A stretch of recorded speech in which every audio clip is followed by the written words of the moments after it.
मी जसं ऐकलं की ती मेंटल हॉस्पिटलला चांगली, मला काही सुचत नव्हतं अगोदर. मी घरी येऊन सुद्धा खूप रडले, खूप. नमस्कार, सुनीता सकपाल्स वर्ल्डमध्ये मी सुनीता तुमच्या सगळ्यांचे स्वागत करीत आहे. आत्ता हा एक मी शॉर्ट व्हिडिओ बनवत आहे.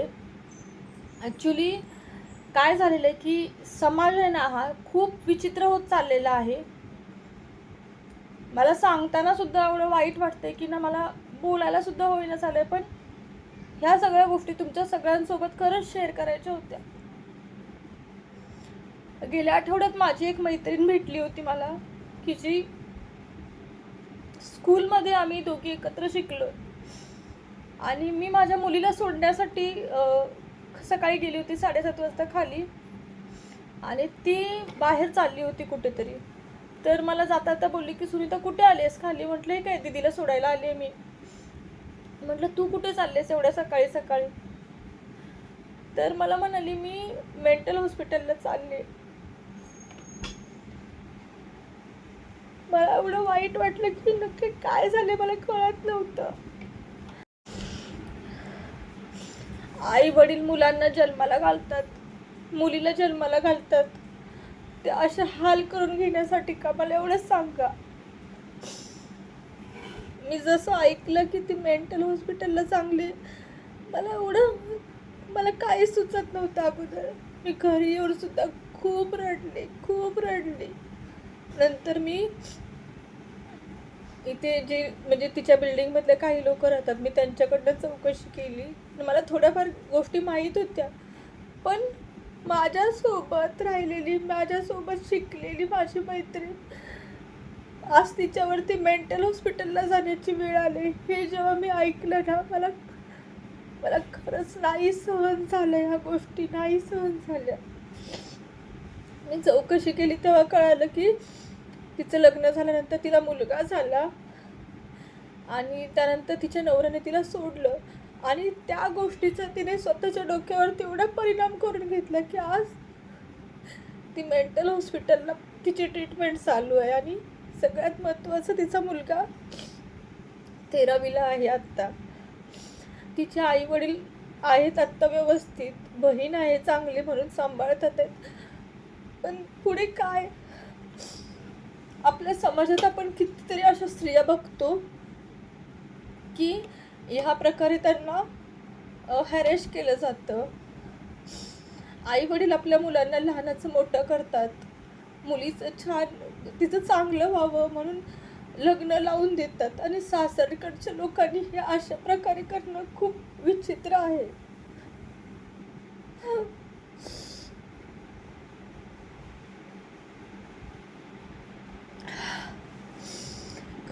माझी खरंच रिक्वेस्ट आहे, ज्यांना मुलं आहेत त्यांच्या आई वडिलांना, की तुम्ही सुनांना खरंच हॅरेस करू नका.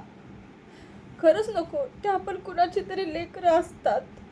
तिच्या पण आई वडिलांना त्रास होतो, जेव्हा तिला त्रास होतो ते बघून मला आज नाही सहन झालं. कारण समाजात किती रोजचं एक उदाहरण बघतोय, रोज आपण बघतोय. एवढे करोडो लोक आपल्या ह्या भारतात राहतात, रोज कोणाच्या ना कोणाच्या बाबतीत काहीतरी चालूच आहे. 50-50 तोळं सोनं देऊन सुद्धा त्या मुलीला हॅरेस केलं जातं, तिला आत्महत्या करेपर्यंत तिला प्रवृत्त केलं जातं. किती विचित्र आहे हे सगळं.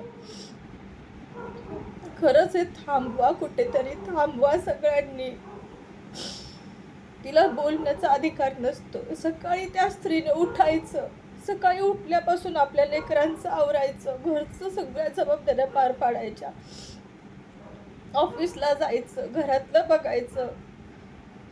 आणि जरा कुठे ती मन मोकळेपणाने राहायला लागली की तिच्यावरती नको ते आरोप, नको ते तिच्यावरती संशय घेणं, किंवा तिला हॅरेस करणं, तिला मेंटली टॉर्चर करणं, ह्या सगळ्या गोष्टी केल्या जातात.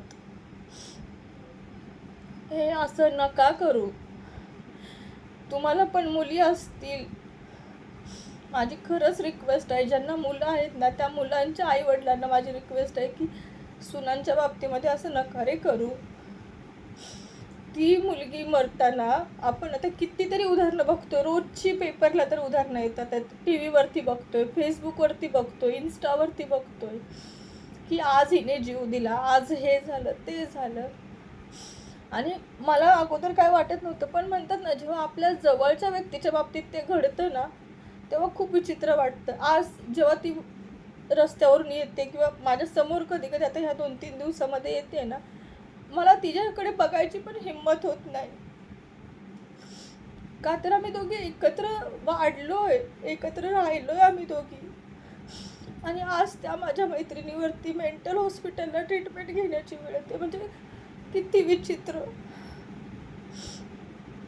आणि सगळ्यात महत्त्वाचं, तिचा नवरा पोलीसमध्ये आहे, तरी देखील ही वेळ आज तिच्यावरती यावी का? का म्हणून असं भीती वाटते आता मुलींना वाढवण्याची. पण आपण एवढं आपल्या तळहाताच्या फोडासारखं त्यांना सांभाळत होताना लहानाचं मोठं करतो, आणि त्यांचं लग्न झाल्यानंतर हे अशा प्रकारे त्यांना वागणूक दिली जाते. नाही बरोबर आहे, खरंच नाही बरोबर. स्वामींना मी एकच सांगेन की तुम्ही काहीतरी करा आणि या सगळ्या गोष्टी थांबवा. त्या मुलीच्या आईवडिलांनी काय करायचं, कोणाकडे बघायचं? आपल्या पोटच्या गोळ्याला अशा प्रकारे मेंटल हॉस्पिटलमध्ये ट्रीटमेंट घेऊन जाणं किंवा ह्या जगातून जाताना पाहणं खूप विचित्र आहे, खूप विचित्र आहे, खूप विचित्र आहे. मी आज हा व्हिडिओ एवढ्यासाठीच बनवला की मला सहन नव्हतं सहन होत मला. आणि मला ह्या व्हिडिओ मार्फत फक्त ज्यांना खरंच मुलं आहेत ना, त्या लोकांपर्यंत हे सगळं पोहोचवायचं आहे की तुम्ही सुद्धा टी व्ही बघताय ना, तुम्ही सुद्धा सगळ्या गोष्टी बघताय की बाहेर काय चाललंय, कशा प्रकारे आत्महत्या करतात आहेत मुली, कशा प्रकारे त्यांना हॅरेस केलं जाते सासरवाडीतून. एका मुलीचं किंवा एका बाईचं काय स्वप्न असतं, चांगलं घर मिळावं, चांगले घरातले सगळे मिळावे, पण तिला खरंच नाही समजून घेता येत का? कोणीच समजून घेऊ शकत नाही का? एक तर तिची आई आणि त्या बाईला झालेली मुलगी, ह्या दोन जणी जर सोडल्या ना, तर तिला कोणीच समजून घेऊ शकत नाही. खरंच आहे, कोणीच नाही समजून घेऊ शकत. पण ह्या गोष्टी खरोखर बंद होणं गरजेचं आहे, नाहीतर काय नाही होऊ शकत जगात. या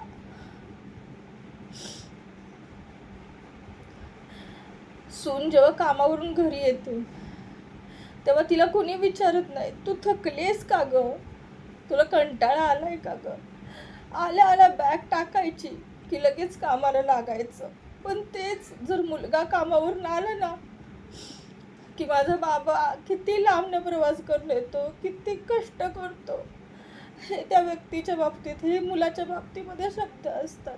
पण सून कामावरून आल्यावरती कधी तिच्या बाबतीमध्ये कोणी असं बोलत नाही. भरपूर ठिकाणी या गोष्टी दिसून येतात. असं का? अरे ती पण कामच करते ना, तुमच्याच मुलासाठी काम करते, तुमच्या घरासाठी काम करते ती. आणि अशा प्रकारे तिला ट्रीटमेंट दिली तर त्या बिचारीने काय करायचं, कोणाकडे बघायचं? खूप विचित्र होत चाललेलं आहे. मला खरंच माहीत नाही माझ्या त्या मैत्रिणीचं काय पुढे होणार. काय आता जवळपास तिचा मुलगा 13वीला म्हटल्यावरती 15 वर्षाचा मुलगा आहे आज तिचा, 15-16 वर्षाचा. म्हणजे ती एवढे वर्ष सहन करत आली आहे, सगळं एकटी सहन करत आली आहे. माहीत नाही मी तिला मदत कितपत करू शकेन, पण हो, मी तिच्याशी बोलणार आहे ह्या विषयावरती. आणि तिचं मन मोकळं करायचं आहे. तिचं म्हणतात ना, ती ह्या गोष्टी आईवडिलांसमोर नाही बोलू शकत. बऱ्याचदा असं होतं की आपल्या आईवडिलांना त्रास नको व्हायला म्हणून मुली नाहीच सांगत, स्वतः आतमध्ये घुसमटत राहतात. आईवडिलांना नाही त्रास देत, तरी त्या सासरकडच्यांना काय वाटत नाही, तसाच त्रास तिला देत राहतात. पण सासरच्यांपेक्षा मुलींनो, तुम्हाला मी सांगते, तुम्ही जर अन्याय सहन करत असताना तर तुम्ही गुन्हेगार आहात. तुम्ही का सहन करता? स्वतःच्या पायावरती उभं राहावा, स्वतःचं अस्तित्व निर्माण करा, स्वतःला जसं हवं त्याप्रमाणे तुम्ही जगा. तुम्ही तुमच्या लेकरांकडे तरी बघून जगू शकता ना छानपैकी. मग का म्हणून स्वतःच्या जीवाला आत्महत्या करता, स्वतः का मरता? तुम्ही खरंच खरंच या महाराष्ट्रात जन्माला आलेला आहात ना, तुम्ही आपल्या जिजाऊंच्या लेकी आहात. तुम्ही कणखर बना. कितीही त्रास झाला तरी आत्महत्या हे पाऊल कधीच उचलू नका. आणि सगळ्यात महत्त्वाचं म्हणजे स्वतःच्या डोक्याला त्रास करून घेऊ नका आणि त्याच्यामुळे डिप्रेशनमध्ये जाऊन मेंटल हॉस्पिटलला जाण्याची आज वेळ माझ्या मैत्रिणीवर आलेली आहे. देव करो, खरंच सांगते, अशी वेळ कोणावरही येऊ नये. दुश्मनावरती सुद्धा अशी वेळ कधीच येऊ नये, कधीच नको. मी माझ्या मैत्रिणीला त्या कॉन्टॅक्ट करणार आहे आणि तिच्याशी बोलून घेणार या विषयावरती, कारण तिचं मन नाही तिने मोकळं केलं. कारण मला माहिती आहे, आम्ही जेव्हा शाळेमध्ये होतो ना, 8वी 9वीला आम्ही दोघे एकत्र होतो, पण तेव्हा माझ्या घरातून तिच्या घराची खिडकी दिसायची. मी हात केल्यावरती ती खाली यायची बिल्डिंगच्या आणि मग आम्ही दोघी शाळेत जायचो. म्हणजे एवढी आमच्या दोघींची मैत्री छान होती. पण तिने खरोखर मी जेवढं तिला ओळखते ना, तिने कधी एक साधी मुंगी सुद्धा मारली नाही. एवढी ती शांत, एवढी ती साधी आहे. आणि तिच्या आयुष्यात हे असं काहीतरी मला करायचं आहे तिच्यासाठी. मी नक्की करेन, मी नक्की करणार तिच्यासाठी. पण मी प्रत्येकापर्यंत नाही पोचू शकत ना. त्यामुळे मी सगळ्या मुलींना सांगते, रिक्वेस्ट करते, तुम्ही हरू नका. स्वतःच्या पायावर उभं राहावा, खंबीर उभं राहावा. कोणाला घाबरायची गरज नाही आहे. आणि आत्महत्या हा पर्याय नाही आहे. हा पर्याय कधीच असू शकत नाही. त्यामुळे मी एवढ्यासाठीच हा व्हिडिओ तयार केलेला आहे, बाकी काही नाही. की कोणीच कधी मुलींनो हतबल होऊ नका. स्वतःच्या पायावरती खंबीरपणे उभं राहावा. आणि स्वामीचरणी मी हीच प्रार्थना करेल की प्रत्येक मुलीला स्वामी खंबीर बनण्याची हिंमत देतील आणि बळ देतील. श्री स्वामी समर्थ.